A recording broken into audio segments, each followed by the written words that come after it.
Hello everyone, Angel here, and I'm extremely proud to finally be able to present to you version 1.4 of the TIE Fighter Total Conversion. It has been almost a year-long journey to get to this point, and whilst I'm sure there will be plenty of bugs, issues and other things to address after release, we finally got it out there. A small dedicated team of testers have helped us immensely over the past 6 months to whip both versions of TFTC into shape under the new XWAU 2025 foundation they now sit upon. So let's dive into the details of what version 1.4 is offering you this time.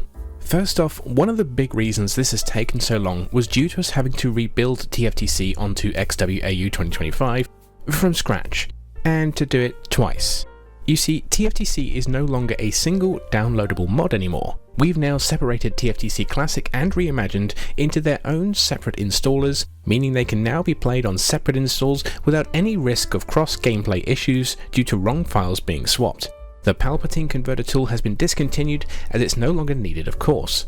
But as TFTC was originally a single mod meshed together with two versions, it meant having to painstakingly separate out both versions and rebuild them piece by piece onto their new foundations. This includes all the little various nuances we've fixed or changed over the years, some of which we've had to relearn and remember how to do again. But it was absolutely necessary to do this going forward with the future development of the project, and after countless thousands of shared hours between the team and community members, we've finally achieved this. This has been enhanced further by a much simpler installation process by use of the new X-Wing Alliance Installer Manager. This tool is now your primary method for downloading and installing the mod, and the best part of it is, it does pretty much all the hard work for you. As long as you input the basic settings correctly, once you download TFTC, it will create a new copy of the game folder and then proceed to run the installer, after which you just need to click a few buttons to finish. After that, no more need to faff around with the converter tool. You just run the Alliance launcher file and play the game. This manager tool will allow us to push patches and updates more easily and quickly to you. One final thing to mention is the addition of 3 new pop-up executables that launch with the game. I mentioned them in the previous update video, though I said there would only be 2 back then, but now there are 3. These are 64-bit side process executables that are there to crunch RAM-heavy data outside of the limited 32-bit X-Wing Alliance engine executable. So this mostly applies to things like the high-definition concourse, in-flight backgrounds and textures, that sort of thing. These side processes helped to significantly reduce any instability issues with the mod that were becoming more and more problematic as we pushed the limits of the engine further and further. Whilst not eliminated entirely, it definitely makes the mod far more stable. Please note that these side processes will only run if you run the game through the Alliance launcher. If you try to run this through the X-Wing Alliance executable directly, they won't run and the game will be more unstable, and possibly laggier. Now onto all the new visual content. Well, the biggest, most notable change is the concourse. Yes, we finally joined the XWAU project in upgrading every single concourse room to high definition, along with brand new transition cutscenes as well as all new updated animations on the main concourse itself, which will shift and change depending at which point you are in the main campaign. Every single aspect has had a major facelift, including the escape menu and loading screens. The only downside right now is we were unable to complete adding in all the pilot room memorabilia past Battle 9 for Classic in time, but this will be fixed in the near future with subsequent patches. Another thing that got a big facelift are most of our in-flight backdrops and in-mission lighting. While some are still the same, others have been updated, particularly our low orbit ones, while most of the rest are basically now higher resolutions such as the basic star fields.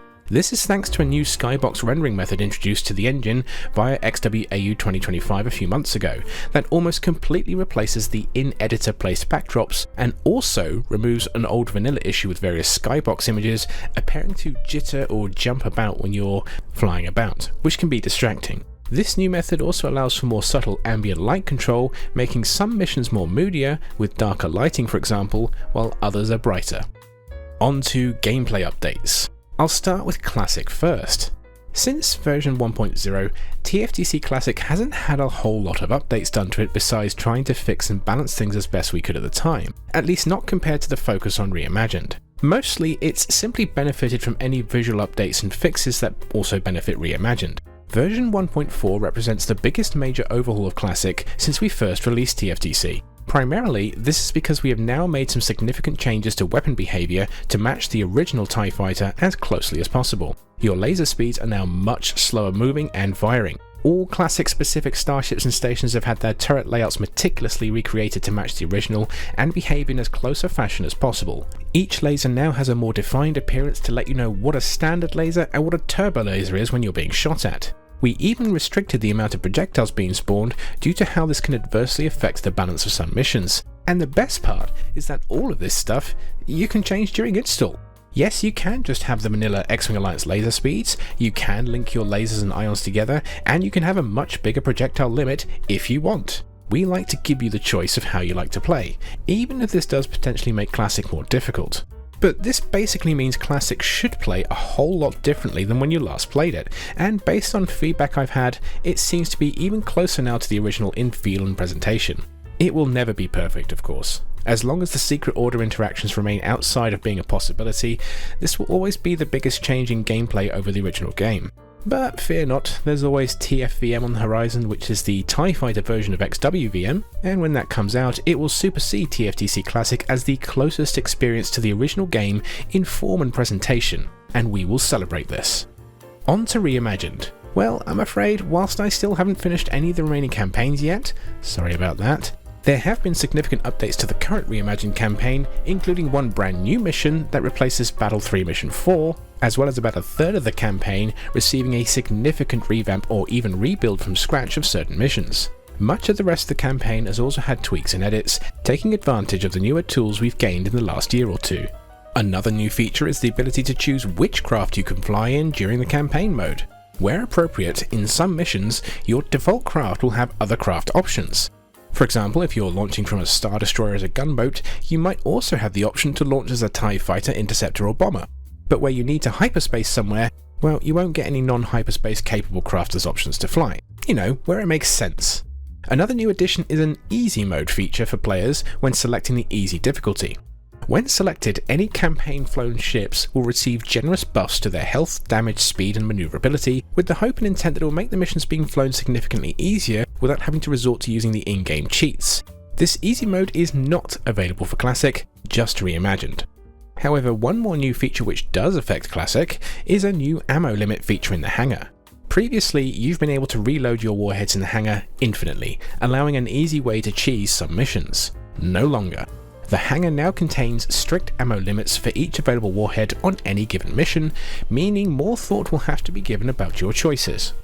Finally, onto audio. Yes, even there we've done some notable changes. For me, the biggest change is simply the background explosion audio.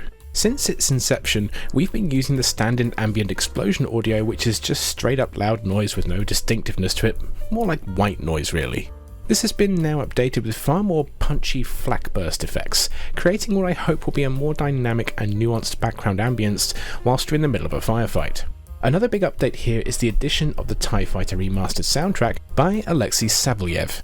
Apologies if I butchered that last name at all, I tried. Which he made some years ago. Along with our 4 other soundtracks, you can choose this version upon installation or later on via the configurator tools we offer. This amazing soundtrack really brings that original soundtrack alive to the modern age and complements our own version as well.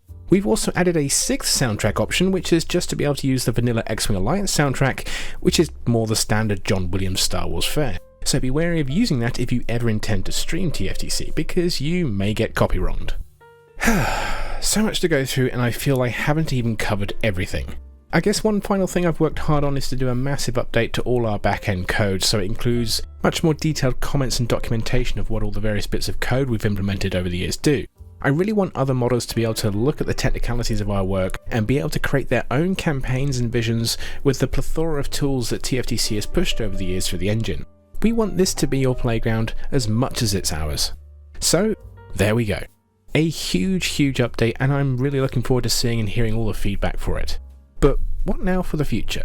Well, I have also been hard at work with the rebalance alongside this, and this is now almost ready to be compatible with 1.4 as well for public alpha testing. Hopefully maybe in the next week or 3. With that fully implemented, testing can resume, and I can also resume work with the final campaigns with this new paradigm. We're also discussing the possibility of adding co-op, which is now generally possible without desync, but still may face some lingering issues, but adding in co-op functionality to the campaigns is something we still really absolutely want to do if we can. And yes, I've also been considering the possibility of adding a third version of TFTC, which would basically be called Reimagined Legacy version. This would basically be the entire Reimagined campaign, but operating on the current balance system as it stands now. This would be for people who may not like what I'm doing with the rebalance, but still want to enjoy the Reimagined campaign itself. So there's lots of work yet to do, but we're already well on the path there. And that, my friends, is that. Thank you for listening, and as always, stay tuned to this channel or join our Discord, for however long Discord lasts at this rate, to interact with our awesome community. And until next time, pilots, fly safe.